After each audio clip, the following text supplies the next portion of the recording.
آج کی رات ایک عظیم ہستی کی شہادت ہوئی صحابہ میں سے، جن کا نام ہے علی بن ابی طالب۔ میں اپنا تجزیہ پیش کر رہا ہوں، نہ کہ کسی اور کا، غلط بھی ہو سکتا۔ تمام صحابہ میں سب سے مظلوم ہستی علی بن ابی طالب،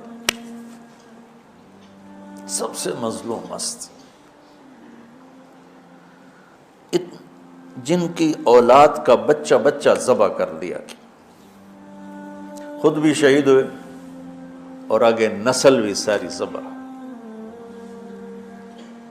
آج کی رات 21ویں روزے حضرت علی رضی اللہ تعالیٰ عنہ پر حملہ ہوا، شہید تو پھر 2 دن کے بعد ہوئے، موت تو 2 دن کے بعد واقع ہوئی، لیکن 21 کی رات تھی۔ علی بن ابی طالب بن عبد المطلب بن ہاشم بن عبد مناف بن قصی بن کلاب بن مرہ بن کعب بن لوی بن غالب بن فہر بن مالک بن نضر بن کنانہ بن خزیمہ بن مدرک بن الیاس بن مدر بن نزار بن معد بن عدنان بن عود بن حمیسہ بن سلامان بن عوس بن بوز بن قموال بن ابی بن عوام بن ناشد بن حذا بن بلداس بن یدلاف بن طابخ بن جاحم بن ناحش بن ماخی بن عیفی بن عبقر بن عبید بن الدعاء بن حمدان بن سنبر بن یثربی بن یحزن بن یلحن بن انعوا بعیزی بن زیشان بن عیسر بن اقناد بن ایہام بن مقصر بن ناحث بن زارع بن سمی بن مزی بن عوض بن عرام بن قیدار بن اسماعیل بن ابراہیم بن آذر بن ناحور بن سروج بن رعو بن فائج بن عابر بن ارفخشاد بن سام بن نوح بن لامک بن متوشال بن ادریس بن یرد بن ملحل بن قینان بن آنوش بن شیسو بن آدم علیہ السلام۔ آج ہمارا جی چاہ کہ میں امیر المومنین کا نسب بیان کروں کہ آج ان کی شہادت کی رات ہے، شہادت کا دن ہے، کہ جب اہل شام نے الگ حکومت اپنی قائم کر دی، حضرت علی کے مقابلے میں اپنی حکومت کا اعلان کر دیا تحکیم کے فیصلے کے بعد، اور اس پر خوارج کی ایک جماعت بن گئی، الگ ہو گئے، جنہوں نے پھر بڑی خوفناک جنگیں کی، بڑے زمانے تک وہ مسلمانوں کو نقصان پہنچاتے رہے۔ تو 3 خارجی اکٹھے ہوئے کہ جتنا فساد ہے نا، اس کی جڑ ہے ایک عمرو بن عاص اور معاویہ بن ابی سفیان اور علی بن ابی طالب رضی اللہ تعالیٰ عنہ، ان تینوں کو قتل کر دو، فتنہ ختم ہو جائے گا۔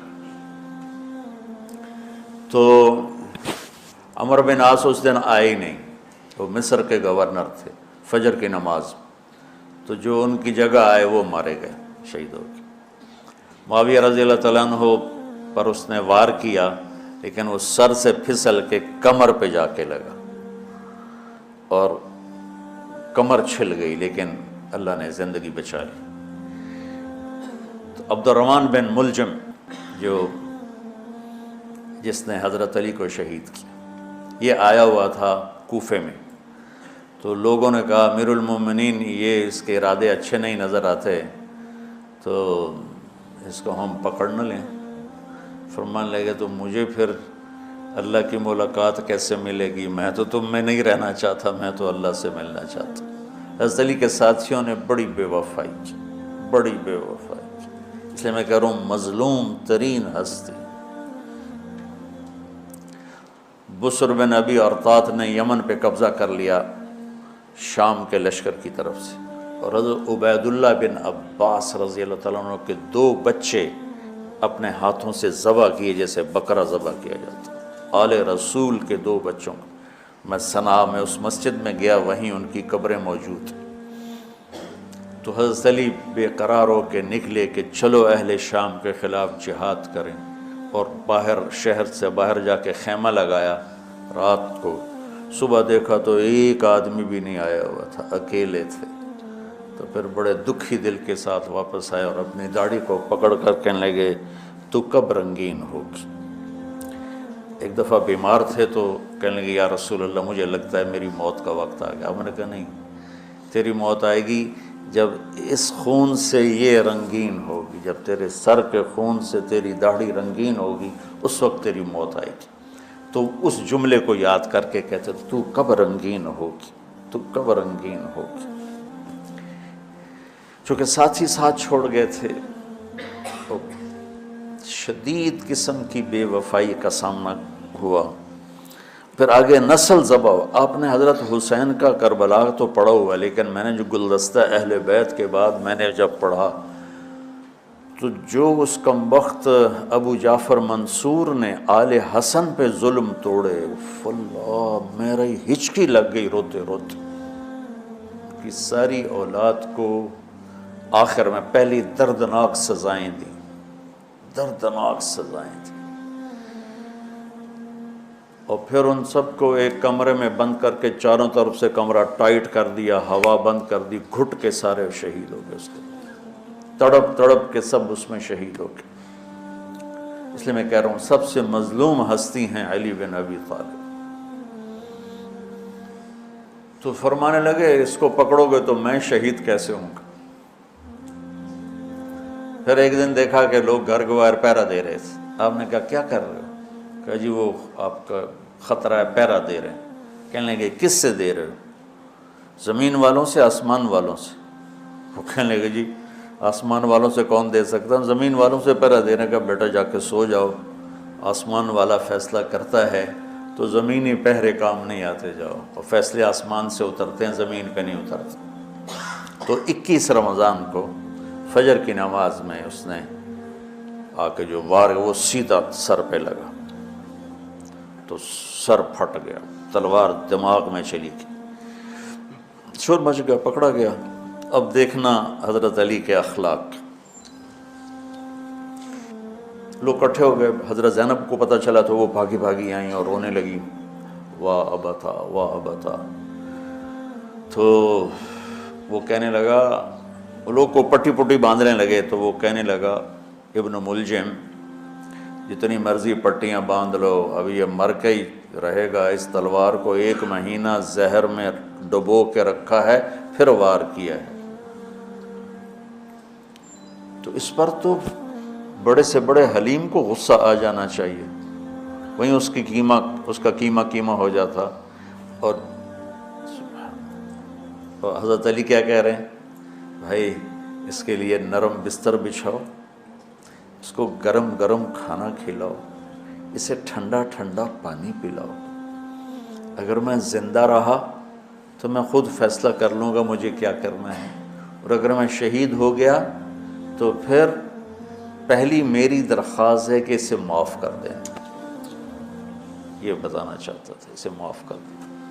اور اگر اسے میرے بدلے میں قتل کرنا چاہو تو پھر اس کو تکلیف نہ دینا، بس ایک ہی وار سے اس کی گردن اڑا دینا، اسے تکلیف نہ دینا.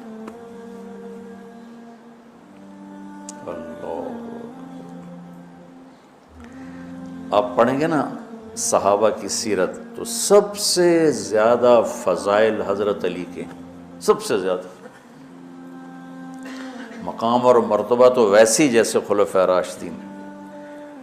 سارے صحابہ اللہ کے ہاں مغفور محبوب. ان میں سے 10 مقرب ترین ابو بکر، عمر، عثمان، علی، طلحہ، زبیر، سعد، سعید، ابو عبیدہ بن جراح اور عبد الرحمن بن عوف.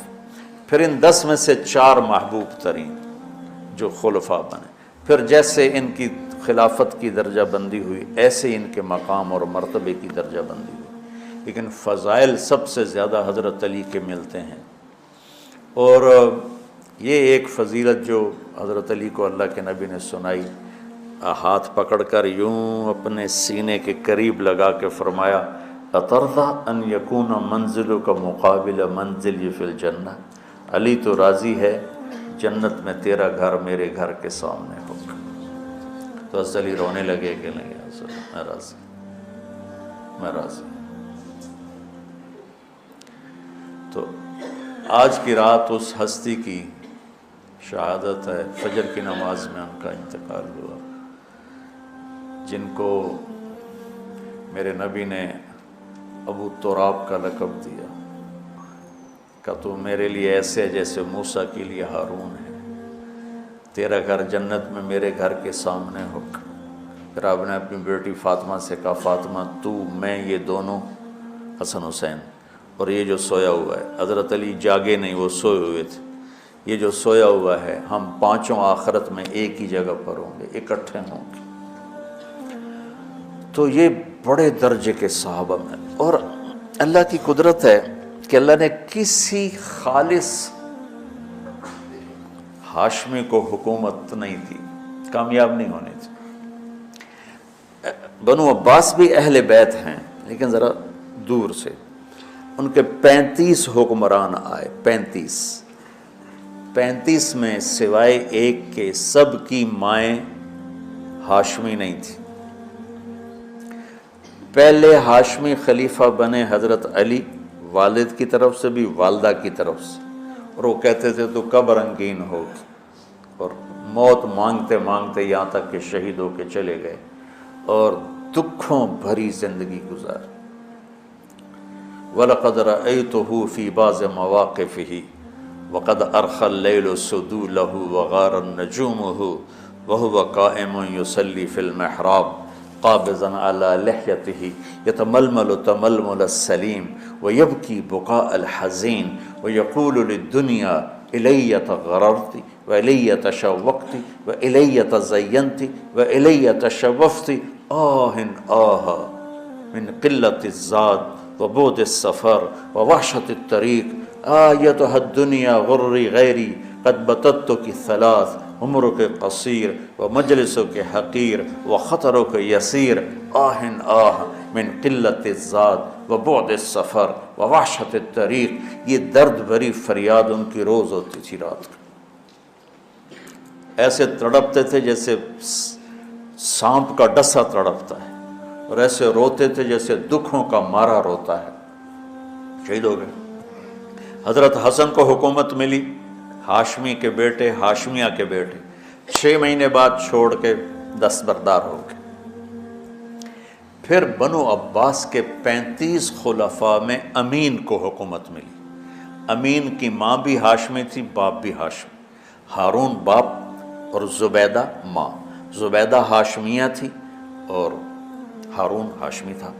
مامون اس کا بھائی باندی کا بیٹا تھا، امین زبیدہ کا بیٹا تھا، اور ہارون نے زبیدہ کے پریشر میں وصیت نامہ امین کے لیے لکھوایا اور بعد میں مامون، کہ پہلے خلیفہ امین ہوگا، امین کے بعد مامون ہوگا۔ امین کو 2 سال کے بعد مامون نے قتل کروا دی اور حکومت پہ قبضہ کر لی۔ کسی خالص ہاشمی کی حکومت نہیں چلی، اور امام حسن نے حضرت امام حسین کو بلا کے فرمایا کہ میرے بھائی ایک وصیت کرتا ہوں جب انتقال کا وقت، کہ میں نے دیکھ لیا ہے اللہ نے ہمیں نبوت دی ہے، ہمیں حکومت نہیں دے گا۔ حضرت حسن کو اللہ نے اللہ کے نبی والی فراست دی تھی۔ امام حسن اس فراست کے مالک تھے جو اللہ کے نبی کو اللہ نے دی تھی، وہاں سے حصہ ملا تھا فراست کا۔ عجب عجب باتیں فرمائیں۔ جب حضرت علی نے مدینہ چھوڑنے کا ارادہ کیا، ابا جان مدینہ نہ چھوڑو، مدینہ نہ چھوڑو، آپ اکیلے ہو جاؤ گے، آپ تنہا ہو جاؤ گے، مدینہ نہ چھوڑو۔ تو امین کو مامون نے قتل کروا دیا، اور پھر اس نے خود 20 سال حکومت کی۔ تو اللہ تعالیٰ نے